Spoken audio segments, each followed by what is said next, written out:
오늘은 레위기 5장 1절에서 19절까지 말씀인데요. 이 내용을 보면서 지난번 속죄제물 두 번째 내용을 살펴보도록 하겠습니다. 먼저 하나님의 말씀을 다 읽지 않고요. 5장 1절에서 6절까지 말씀 보시고 그리고 나서 또 살펴보도록 하겠습니다. 제가 한 절 읽고 성도님들께서 한 절 읽어주십니다.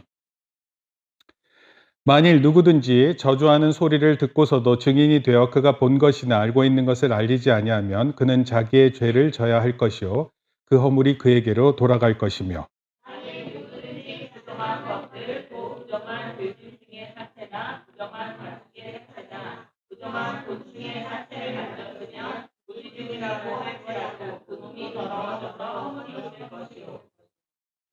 만일 부지 중에 어떤 사람의 부정에 닿았는데 그 사람의 부정이 어떠한 부정이든지 그것을 깨달았을 때에는 허물이 있을 것이요 만일 누구든지 입술로 맹세하여 악한 일이든지 선한 일이든지 하리라고 함부로 말하면 그 사람이 함부로 말하여 맹세한 것이 무엇이든지 그가 깨닫지 못하다가 그것을 깨닫게 되었을 때에는 그 중 하나의 허물이 있을 것이다. 이 중 하나의 허물이 있을 때에는 아무 일에 잘못하였노라 자복하고, 그 잘못으로 말미암아 여호와께 속죄제를 드리되 양떼 양껏 어린 양이나 명소를 끌어다가 속죄제를 드릴 것이요 제사장은 그의 허물을 위하여 속죄를 드리라. 아멘. 속죄제에 대해서 1장 6절까지 말씀을 살폈고요. 다음은 15절부터 19절까지 살핍니다. 누구든지 여호와의 성물에 대하여 부지 중에 범죄하였으면 여호와께 속건제를 드리되 내가 지정한 가치를 따라 성소의 세겔로 몇 세겔 은에 상당한 흠없는 순양을 양떼 중에서 끌어다가 속건제로 드려서 허물에 대한 잘못을 고발하되 그것의 5분의 1을 더하여 제사장에게 줄 것이요 제사장은 그 속건제의 순양으로 그를 위하여 속죄한즉 그가 사함을 받으리라. 만일 누구든지 여호와의 계명 중 하나를 부지 중에 범하여도 허물이라 벌을 당할 것이니, 그는 내가 지정한 가치대로 양떼 중 흠없는 순양을 속건제물로 제사장에게로 가져갈 것이요 제사장은 그가 무지 중에 범죄한 허물을 위하여 속죄한즉 그가 사함을 받으리라. 19절 같이 읽습니다. 이는 속건제니 그가 여호와 앞에 참으로 잘못을 저질렀음이니라. 아멘. 여러분들 우리 삶을 살아가고 있는데 어떤 잘못이 최근에 있었을까요? 지금 딱 생각했을 때 바로 떠오르는 잘못입니다. 잘못 있으세요? 아무도 몰라요. 내가 얘기하지 않는 이상 아무도 모를 수 있습니다. 그리고 그 잘못은 나만 알고 있을 수 있어요. 근데 그런 잘못이 최근에 있었던 일이 있으세요? 네. 우리 할인이 있어요? 없는 것 같아요? 네. 네. 생각해 보세요. 아마도 집에 가서도 계속 생각할 것 같은데. 떠오르는 일이 있습니다. 저도. 네. 그 잘못된 게 뭔지 알아요. 하나님 앞에 부끄럽고. 만약에 우리 성도님들이 제가 한 일을 알면 되게 창피하시고 그럴 일이에요. 원래 사람들은 자기에게 매우 관대하고 타인에게는 매우 엄격합니다. 내가 잘못한 일이 있으면 그것에 대해서 괜찮다고 생각하고 다른 사람이 한 잘못을 보고는 막 분노하고 그래요. 그래서 예수님께서 이런 말씀을 하셨습니다. 한번 읽어볼까요? 시작. 내 눈 속에 들보를 빼어라. 그 후에야 밝히 보고 형제의 눈 속에서 티를 빼리라. 소위 들보와 티라는 내용이에요. 티는요, 다른 말로 하면 들보는 이제 우리 한옥 같은 거 지을 때 이 중간에 있는 큰 기둥을 얘기합니다. 여기는 이제 기둥이 많죠. 여기 옆에 지금 기둥이 이렇게 중간에도 보이고. 근데 위에 있는 기둥을 얘기합니다. 큰 기둥입니다. 지붕을 얹을 수 있는 그런 기둥이에요. 굉장히 큰 거죠. 티끌, 먼지입니다. 근데 우리 눈에 들어가면 뭐 들보가 들어가면 이거 대단한 거죠. 근데 티끌이 들어가도 우리 눈이 견디기 어렵죠. 예수님께서 이런 말씀을 우리에게 하셨습니다. 눈에 작은 먼지가 들어가면 매우 불편합니다. 다른 것을 보기 어렵습니다. 그러니까 눈에 들보가 들어가 있는데 남의 티를 보고 얘기하는 건 참 말이 안 되는 거예요.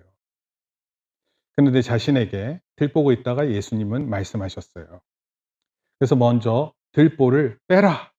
그리고 다른 사람 눈에 있는 티를 작은 먼지를 제거해 줄 수 있다. 그렇게 말씀하시는 거예요. 오늘날로 들보를 상징적인 언어로서 오늘날로 표현하면 아마도 고정관념 또는 편견 등으로 말할 수 있을 것입니다. 이게 지금 한옥에 있는 들보예요. 이 중간에 크게 자리 잡고 있는데 이게 천장과 지붕을 이렇게 받드는 것입니다. 굉장히 큽니다. 그리고 지금 제가 먼지 이렇게 찍어 놨는데 보이세요? 점점점? 네. 하얗게. 네. 우주의 별로 착각하는 사람들이 있는데 네. 먼지입니다. 먼지. 작은 먼지라도요 눈에 들어가면 되게 불편해요. 그쵸? 근데 예수님은 이런 표현으로 비유로 우리에게 말씀하셨습니다. 우리가 하루를 살아가는데 어떤 잘못을 합니다. 그런데 때로는 의도적이에요. 고의적입니다. 잘 걸어가는 사람인데 다리를 걸어서 넘어뜨려요. 그건 되게 고의적인 행위입니다. 의도적인 행위예요. 다른 사람과 비교해 자신의 죄가 크지 않다고 생각합니다. 그래서 죄가 없다 생각할지 몰라요. 때로는요, 모르는 가운데 죄를 짓기도 합니다. 근데 오늘 말씀은요, 이 모르는 가운데 죄를 짓는 행위에 대해서 말씀하고 있고, 이게 굉장히 중요한 문제라고 말하고 있습니다. 성경 본문 3절에 이런 표현이 있어요. 부지 중에, 한번 따라 합시다. 부지 중에. 아니 붙자에 알지자를 써서 알지 못했다 이런 뜻입니다. 여러분들 죄를 졌는데 알지 못했어요. 그러면 잘못이 없는 것처럼 느끼잖아요. 이걸 다른 말로 표현하면 깨닫지 못한 채 또는 부주의하게 또는 무심코 한 행위에 대해서 이런 잘못도 하나님 앞에서 속죄해야 된다 이런 뜻입니다. 생각보다 많은 사람들이 부지 중에 범한 잘못이 괜찮다고 생각해요. 에이 몰라서 했는데 뭐 그거 괜찮은 거 아니야? 사실 예수님을 믿는 우리들은 이런 잘못이 하나님 앞에서 용서받아야 한다라는 것이 레위기에서 전하는 말씀입니다. 종교를 가지는 이유가 자신이 범한 죄책감을 줄이기 위해서라고 생각합니다. 그래서 종교에 참가하면 그거로 인해서 내 죄가 조금은 이렇게 떨어지겠다, 작아질 것이다 이렇게 생각하는 거예요. 교회를 오는 이유도 죄책감의 이유로 남몰래 봉사도 합니다. 예배를 더 드리기도 하고요. 헌금을 더하기도 합니다. 여러분 그렇다고 해서 부지 중에 한 일에 대한 죄책감이 없어지는 것이 아닙니다. 용서받거나 속죄되는 것이 아닙니다. 다른 종교에서는 사람의 노력 또는 사람의 고행, 선행으로 죄책감을 해결하려고 해요. 그렇게 하면 죄에 대한 마음이 좀 불편한 것이 덜해진다, 용서받는다 이렇게 말하는 것입니다. 그런데 오늘 성경 말씀을 보면 속죄제와 속건제가 나오는데 이 속죄제와 속건제가 바로 이런 부분에 대해서 아주 상세히 다루고 있어요. 속죄제는요, 여러 가지 부지 중에 범한 죄가 하나님을 향한 거예요. 하나님께 부지 중에 범죄하는 일이 있는 것입니다. 그때 드리는 제사인 거예요. 속건제는요, 인간에 대한 도덕적인 범죄에 대한 대속을 위한 제사입니다. 그러니까 사람들한테 불편한 일을 했으면 그 일에 대한 제사를 지내야 되는 거예요. 또한 속죄제와 속건제의 차이는요, 속죄제는 범죄한 일에 대해 배상할 수 없는 죄예요. 그러나 속건제는 배상이 가능한 죄입니다. 그러니까 하나님 앞에 제사를 드리고요, 그 다음에 배상이 있느냐 없느냐에 따라서 속죄제와 속건제가 나눠집니다. 어떠하든 간에 우리가 부지 중에 한 범죄가 하나님을 향했고 이웃을 향한 그런 죄가 있다는 것입니다. 이에 대한 해결을 속죄제와 속건제를 통해서 속죄된다는 것을 본문에서 가르쳐 주고 있어요. 예수님 오신 후에 우리는 속죄제와 속건제를 더 이상 드리지 않습니다. 예수님께서 죽으실 때 모든 인류의 대속물이 되셨어요.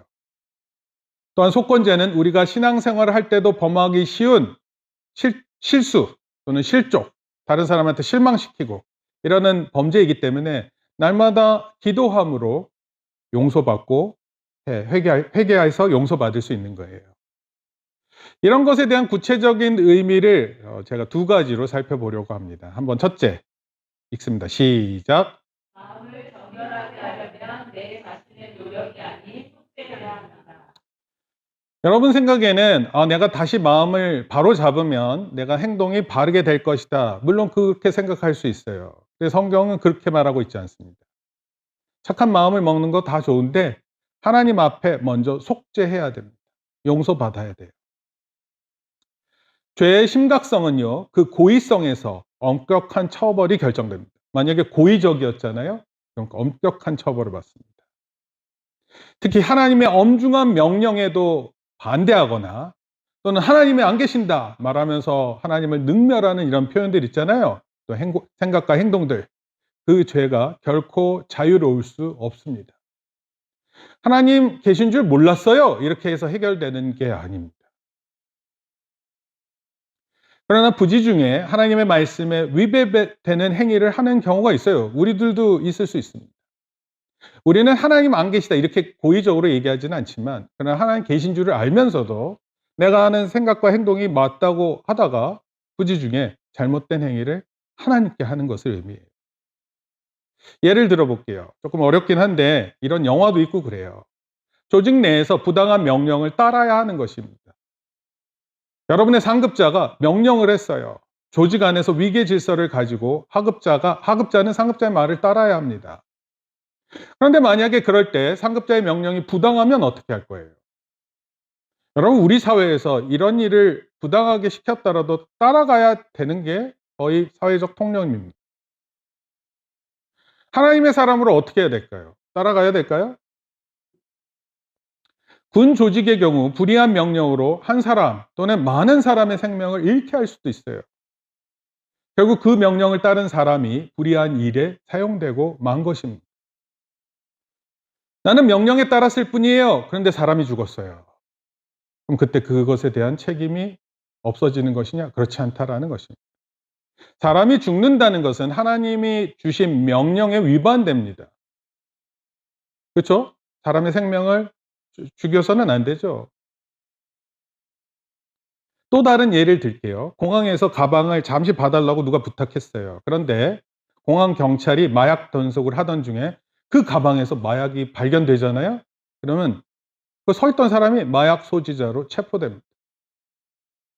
저는 서 있었을 뿐이에요. 네, 그 이유로 충분히 마약 소지자가 되는 거예요.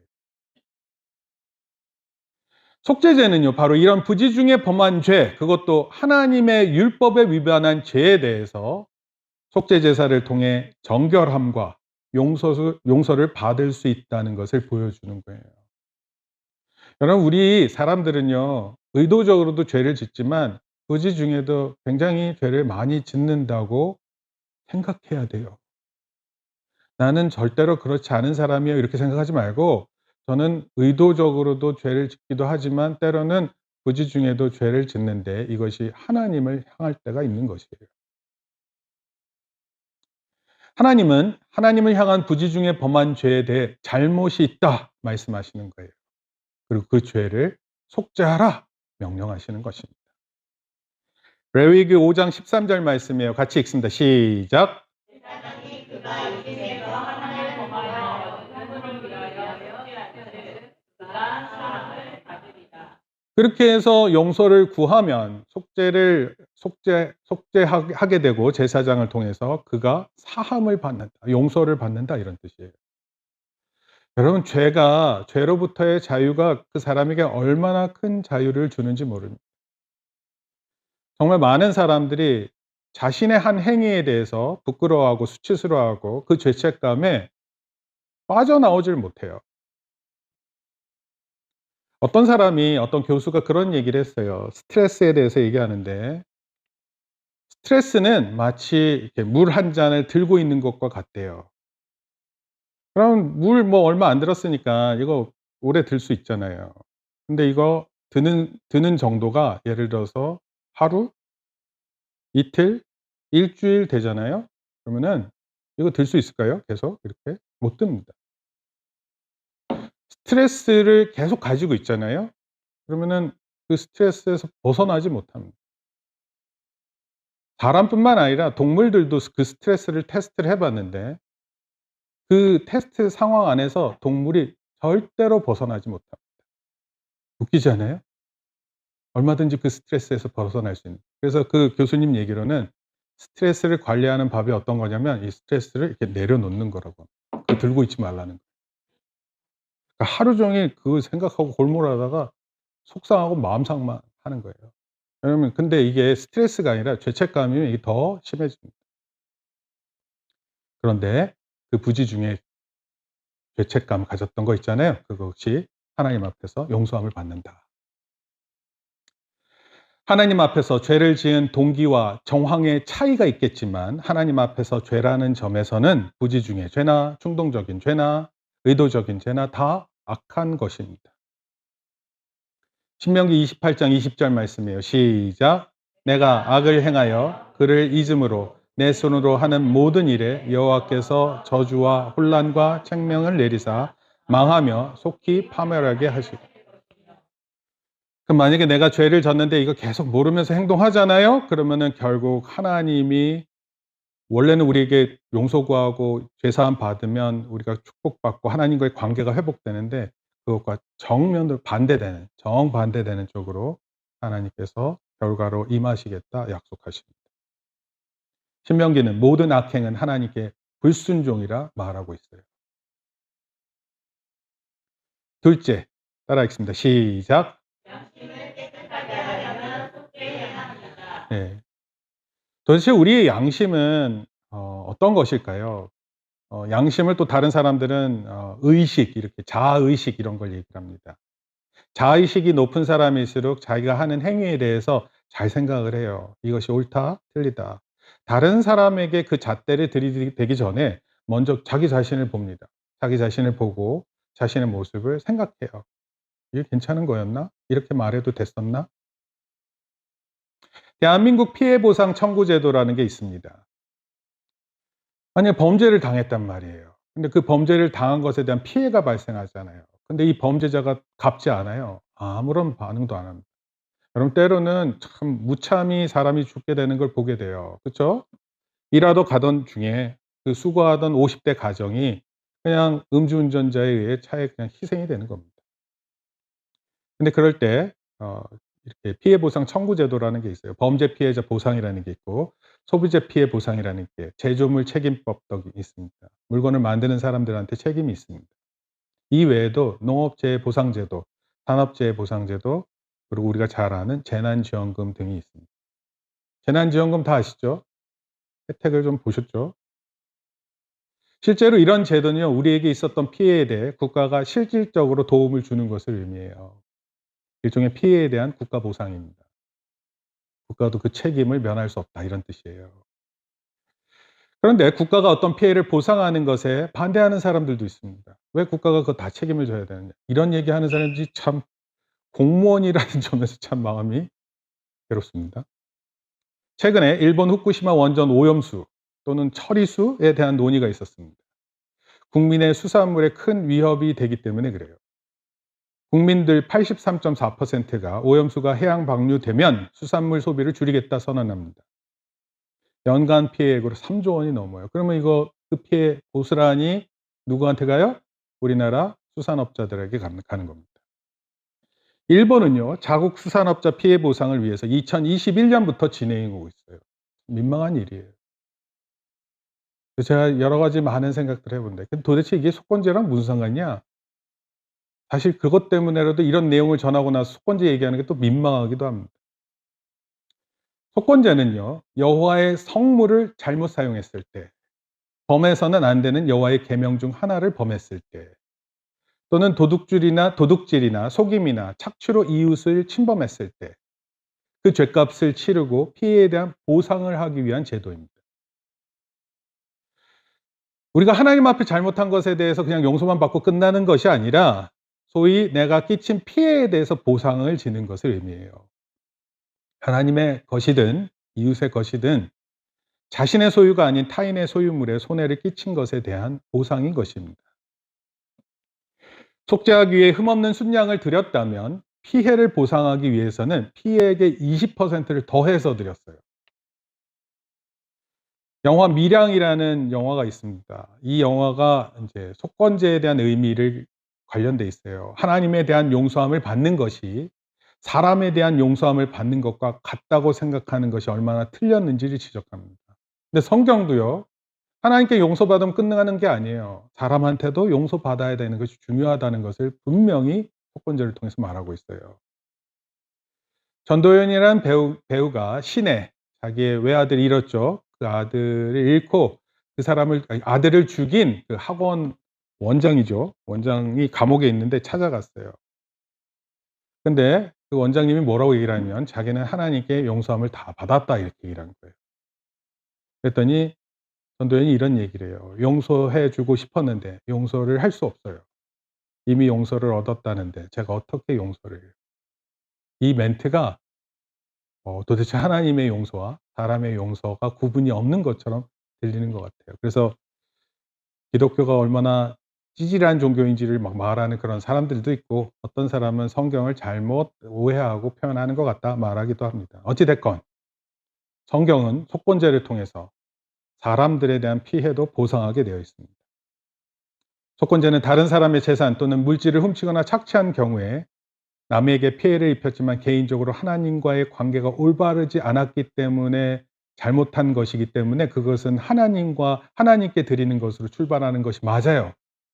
그러나 하나님 앞에서만 용서함을 받는 것이 아니라 속건제를 통해서 다른 사람에게 피해를 준 것에 대한 추가적인 착취한 물건을 전부 돌려보내 주고 그리고 5분의 1, 20%를 더해 주라고 되어 있습니다.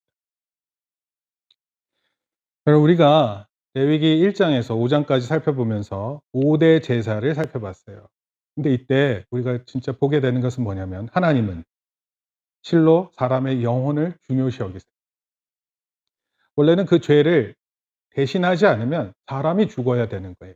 근데 사람을 중요시 여깁니다. 재물이 대신 죽게 합니다. 하나님의 형상을 닮았다는 그 이유 때문에. 하나님께서 내가 너를 선택하고 내가 너를 사랑하겠다 약속하셨기 때문에 우리를 대신해서 재물이 죽게 하신 것입니다. 사람이 범하는 모든 죄에 대해 세밀한 방법으로 해결하십니다. 하나님께서 이 모든 그런 법을 제정하시면서 나타내시는 그 과정에 하나님의 사랑이 드러납니다. 하나님은 사람들과의 잘못된 관계에서도 진심, 진실, 진정한 용서에 대해 구체적으로, 실질적으로 하나님과 이웃과 화목하는 방법을 제시하셨어요. 하나님 원하시는 겁니다. 여러분들이 볼 때는 하나님 믿는 사람하고는 용서의 관계를 갖고 하나님 믿지 않는 사람하고는 막 분노의 관계를 갖고 그런 게 아닙니다. 어느 누구에게든지 이웃과의 관계에서 속건제의 의미를 되새겨라 이런 뜻입니다. 결론적으로 말씀드릴게요. 레위기는 출애굽기 마지막 소개를 통해서 레위기를 이해하셔야 돼요. 한번 읽어볼까요? 구름이 시작. 구름이 회막을 덮이고 여호와의 영광이 성막에 충만하되 모세가 회막에 들어갈 수 없었으니 이는 구름이 회막에 덮이고 여호와의 영광이 성막에 충만하였으며. 성막을 통해서 그 뒤는 제가 읽을게요. 성막을 통해서 하나님이 이스라엘과 함께 하시는 것을 보여주셨어요. 내가 너희 가운데 함께한다. 아니 사실은 그 전에 다 봤어요. 출애굽하기 전에도 이스라엘의 하나님이심을 보여주셨어요. 10가지 재앙의 사건을 통해서 그 재앙이 이집트 사람들한테는 피해를 주지만 이스라엘 사람들한테는 피해를 주지 않는 것을 다 봤어요. 그럼 나와 하나님 함께 하시는 거 깨달을 수 있잖아요. 10번의 경험을 했단 말이에요. 그러면 그거 못 깨달으면 안 되잖아요. 10번째는 대단한 것이에요. 첫째 아들이 죽는 것이었습니다. 그러고 나서 또 무슨 일이 있었어요? 출애굽했는데 어디 도달했어요? 홍해에 다다랐잖아요. 앞에는 바다가 있고 뒤에는 이집트 군대가 막 쫓아오고 있었고. 근데 그때 하나님께서 또 물길을 여시고 지나가게 하셨잖아요. 이집트 군대들 다 죽는 것 목도했잖아요. 직접 봤어요. 군인들이 죽는 거. 그러면 하나님 함께 하신다라는 거 이게 안 믿겨져요 그때도? 저는 안 믿는 게 더 어려울 거라고 생각해요. 근데 놀라운 거는 출애굽기 맨 마지막에 이래요. 구름이 회막에 덮이고 여호와 영광이 성막에 충만한데 모세가 회막에 들어갈 수 없어요. 그만큼 사람들이 잘못돼 있고 부정되고 하나님 앞에서 아직 올바르지 않다라는 것입니다. 이게 레위기가 시작되는 이유예요. 죄로 인해 하나님이 명하신 성막에 이스라엘 지도자 모세도 들어갈 수 없었어요. 모세가 못 들어가면 뭐 그 밑은 뭐 다 안 되는 거 아니에요. 죄로 인해 하나님 영광에 나아갈 수 없는 인간의 비참한 모습 그대로 있는 한 우리는 소망이 없는 거예요. 레위기를 통해서 하나님은 죄가 어떻게 해결되고 하나님과 어떻게 화목하는지 또 사람들과 어떻게 화해하는지에 대해서 자세히 소개합니다. 그럼 말씀을 읽어야 돼요. 말씀을 통해서 누려야 됩니다. 원래는 이걸 이렇게 딱 하고 우리 같이 더 얘기하면 좋을 텐데 오늘은 그렇고요. 다음 주에 계속해서 하고요. 다음 주가 아마도 저희 가스펠 프로젝트 두 번째 마지막 시간이 될 겁니다. 모든 제사에는 그러니까 이 제사를 오늘날로 얘기하면 모든 예배에는 진심이 중요해요. 우리의 중심이 중요한 것입니다. 재물이 없이 드릴 수 없습니다. 그리고 그래서 재물의 종류를 다양하게 하셨어요. 하나님과의 잘못에 대한 제사가 1차적인 것입니다. 그렇다고 해서 사람한테 대한 것을 소홀하게 여기지 않습니다. 속죄제와 속건제 둘 다 어렵습니다. 모두 진정성을 가지고 해야 된다는 점에서 그렇습니다. 예수님은 이 모든 제사의 상징이 되셔서 오늘날 우리는 이런 제사를 드리지 않습니다. 하나님 편에서는 예수님을 보내셔서 십자가에 죽게 하셨는데 한 번의 제사로 영원한 제사를 삼으셨어요. 우리가 예배를 통해서 예수 그리스도를 다시 의지하는 이유는 예수님께서 우리의 죄악을 위해 완전하게 죽으셨기 때문에 그렇습니다. 그래서 우리는 어린 양 예수 그리스도를 의지할 때 내가 잘못한 사람에게 무릎을 꿇을 수 있는 거예요. 때로는 그 사람들이 나를 무시하고 멸시천대하고 조롱할 수 있는데 그걸 견디는 겁니다. 핍박도 견디는 거예요.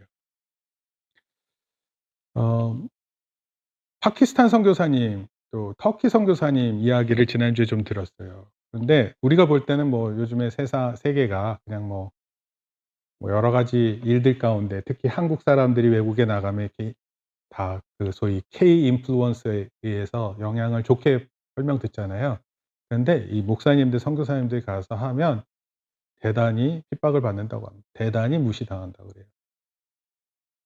그런 조롱함 안에서도 사역을 묵묵히 하는 겁니다. 그 이유가 다른 게 없어요. 다른 게 없어요. 예수님이 우리를 그렇게 해 주셨기 때문에 '나도 그렇게 하겠다.'라는 결론입니다. 따라서 우린 적어도 우리 예배 가운데 진정성을 가지고 하나님 앞에 나아가야 합니다. 그 예수님의 사랑과 도우심과 힘을 의지할 때 우리가 속죄제, 속건제 과정을 이루는 것입니다. 우리 예배 가운데 있어요. 하나님과의 잘못된 것을 우리가 용서를 구하고 사람들과의 잘못된 관계를 용서를 구하는 것입니다. 하나님 앞에서 사람 앞에서 진심과 진실과 진정으로 용서를 구하고 실제적인 관계를 회복할 수 있습니다.